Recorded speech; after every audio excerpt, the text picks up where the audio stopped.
नासिन वाक़िया आगाह कंदासीं। सिंध हुकूमत पाकिस्तान मेडिकल कमीशन में तकरार तेज़ थी वियो आहे। पीएमसी सॼे मुल्क जे मेडिकल ऐं डेंटल कॉलेजनि खे हिदायतूं जारी कयूं आहिनि त एमडी-कैट में 65% खां घटि मार्कूं खणंदड़ शागिर्दनि खे दाख़िला न ॾिनी वञे।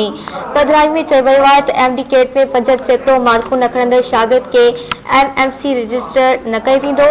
ॿिए पासे सिंध काबीना मेडिकल ऐं डेंटल कॉलेजनि में दाख़िला लाइ मार्कनि जी शरह 65% मां घटाए 50% मुक़ररु करे छॾी हुई। अव्हांखे आगाह कई पिया। सिंध हुकूमत पाकिस्तान मेडिकल कमीशन में तकरार तेज़ थी वियो आहे।